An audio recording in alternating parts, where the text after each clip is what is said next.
In sections 8.7 and 8.8, we're going to take everything we know about factoring so far and put it all together. But before we can do that, we need to learn about one more new thing, and that's something called the difference of two squares. And we've kind of talked about this before in class, but let's look at a review example. So here's example number 1, and the directions are just to simplify. So we have 4x plus 5 times 4x minus 5. So what we're going to do is just distribute. 4x times 4x is 16x squared. 4x times negative 5 is negative 20x. And 5 times 4x is 20x. And 5 times negative 5 is negative 25, so minus 25.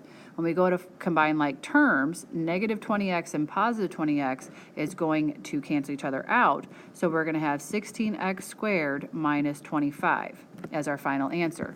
This is called a difference of two squares because it's a difference, meaning subtraction, of two perfect squared terms. 16 is 4 times 4, x squared is x times x, and 25 is 5 times 5. So we have a difference of two perfect squares. So what we're going to be doing in this section is going from a difference of two squares back to the two parentheses. So notice that you start with one of your parentheses is a plus, and one of your parentheses, there's a minus. And then in the first blanks, you're going to do the square root of the first term. So like what number times what number gives me 16? So 4 times 4. And then x times x gives you x squared. So we have 4x and 4x in our first two blanks. And then in the last two blanks, you're going to do the square root of the last term. So what number times what number gives you the 25, which in this case was 5. So we have a positive 5 here and a negative 5 here. The reason why it has to be a plus and a minus is because we need to get those two middle terms to be the opposites of each other so they cancel each other out. So let's look at example number 2. It just says factor. 9x squared minus 16. So the first thing you need to do is recognize that this is a difference of two squares. There's a subtraction sign, and 9x squared is a perfect square, and 16 is a perfect square. The square root of 9x squared is 3x, and the square root of 16 is 4. So when you set up your parentheses, remember one of them is a plus and one of them is a minus, because remember when you multiply this back out, you need your two middle terms to cancel each other out. That's why one's a plus and one's a minus. And in the first two blanks, you're going to put the square root of the first term, like we said, is 3x, since 3 times 3 is 9, and x times x is x squared. And in your last two blanks, you're going to do the square root of the last term. So the square root of 16 is 4, since 4 times 4 is 16. And remember, if you're not sure you did it correctly, go ahead and multiply it back out. So 3x times 3x is 9x squared. 3x times negative 4 is negative 12x. 4 times 3x is positive 12x, so those two terms would cancel each other out. And 4 times negative 4 is negative 16. So again, a difference of two squares breaks down to one's a plus and one's a minus. Square root of the first term in the first two blanks, square root of the last term in the last two blanks. Let's see another example, number 3. Factor 64x squared minus 36. So notice we have a difference of two perfect squares. The square root of 64x squared would be 8x, since 8 times 8 is 64, and x times x is x squared. And the square root of 36 is 6, and 6 times 6 is 36. So when we set up our two parentheses, remember one's a plus and one's a minus. The square root of the first term goes in the first two blanks, and the square root of the last term goes in the last two blanks. Next, we have something else that I want you to be aware of. So here's example number 4, and the directions are to factor. It says part A, 4x squared plus 4x plus 1. Whenever you have a number in front of your x squared term, remember that makes the problems a little bit harder. But here's a trick that you can use. If you notice that your first term is a perfect square and your last term is a perfect square, when you go to do your first and last chart, check to see if their square roots will give you that number in the middle. So the square root of 4 is 2, so I'm going to do 2 and 2, and the square root of 1 is 1 times 1. And so when I multiply across, 2 times 1 is 2, and 2 times 1 is 2, and when I add those together, I get the 4 in the middle like I wanted. So when I go to set up my parentheses, we know that it's going to be a plus and a plus because of the signs in my original problem. So I want to take 2x times 1. So I put the 2x right here. I go to the opposite parenthesis and put the 1. And then the other 2x is going to go here, and I go to the opposite parenthesis and put the other 1. So I have 2x plus 1 times 2x plus 1, which can be simplified down to 2x plus 1 squared. And now look at part B. We have 9x squared minus 6x plus 1. So once again, recognize that this is a perfect square and this is a perfect square. So when you go to do your first and last chart, see if their square roots will be the factors that you're going to use. The square root of 9 is 3, and the square root of 1 is 1. And remember, if your last number is positive and your middle term is negative, that means that both of these would have to be negative. So 3 times negative 1 is negative 3. And 3 times negative 1 is negative 3, and when I add those together, I get the negative 6 that I want for the middle. So now let's set up our parentheses. We know that we're going to have 2 minus signs, and we know we have to have x's here. And again, focusing on the outer and the inner that give us that middle term, if I take 3 times the negative 1, I go to the opposite parenthesis and put the negative 1, which means the other 3 would go here, and I go to the opposite parenthesis and put the negative 1. Remember, 3x minus 1 times 3x minus 1 can be simplified down to 3x minus 1 squared, which is my final answer. So once again, if your first term and your last term are both perfect squares, when you set up your first and last charts, check to see if their square roots are the factors that you're going to use to get your middle term. So for instance, in part A, since 4 was a perfect square and 1 was a perfect square, we tried 2 and 2 and 1 and 1 first to see if that's how we would get that middle term. And same thing with part B. 9 was a perfect square, 1 was a perfect square, so we tried 3 and 3 and 1 and 1 to see if we can get that middle term. Not every time will this work, but more times than not, when the first term and the last term are both perfect squares, their square roots will be the factors that you use to get your middle term. The next kind of problem that we're going to see is factoring by grouping. So here's example number 5, and in fact, the instructions are to factor by grouping. So for part A, it says x times x plus 8 plus 3 times x plus 8. The first step in factoring is to always check for a common factor. So when I look at part A, I see that both of these have an x plus 8 in common. So what I'm going to do is factor the x plus 8 out, and in parentheses, put what was left over. So if I take these x plus 8 out, I would be left with this x. And if I take this x plus 8 out, I'd be left with plus 3. So the factored form would be x plus 8 times x plus 3. Let's look at part B. We have 3g times g minus 4 plus 8 times g minus 4. So once again, I see g minus 4 is a common factor of both of our terms. I look at this as a term and this as a term. So g minus 4 is what they have in common. And then in parentheses, I'm going to put what's left over. So if I took this g minus 4 out, I'd have 3g left over.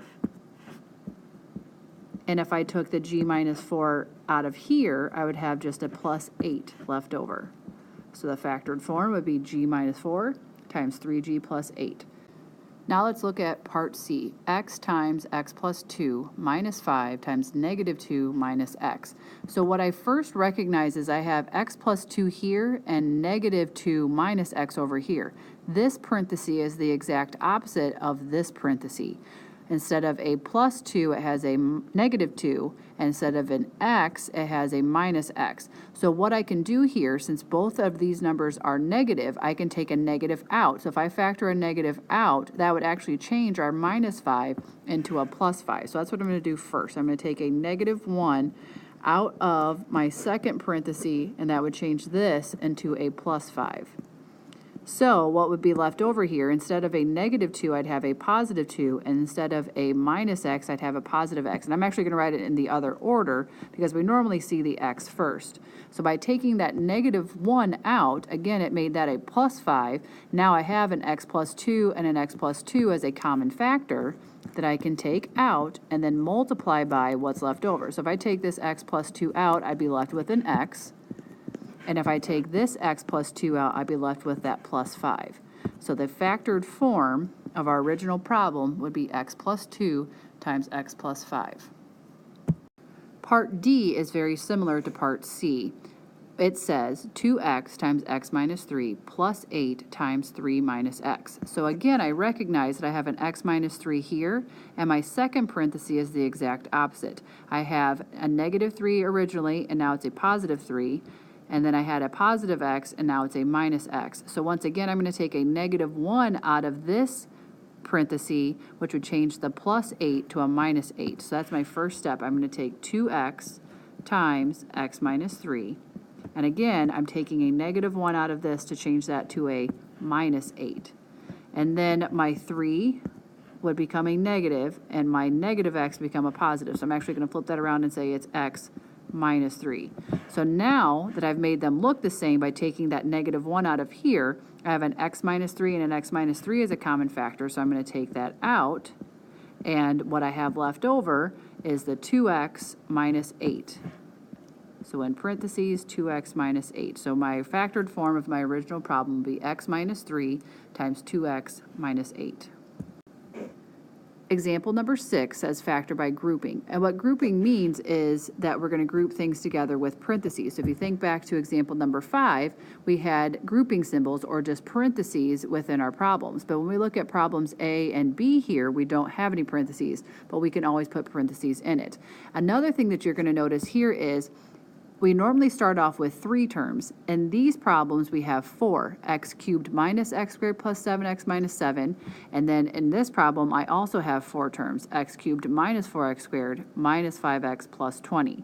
So what we're going to do, since it's a little bit different this time, since I have 4 terms, I'm going to group the first 2 terms together and the last 2 terms together.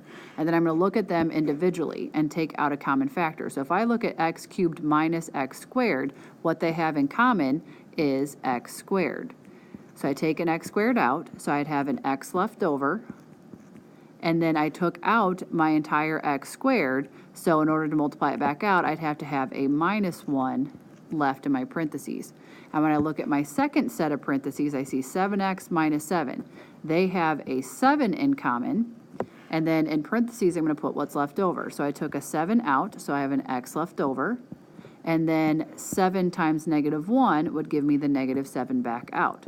So now when I look at my new answer here, I notice that I have an x minus 1 and an x minus 1. So now these have something in common, so I'm going to take the x minus 1 out, and left over I would have the x squared plus 7.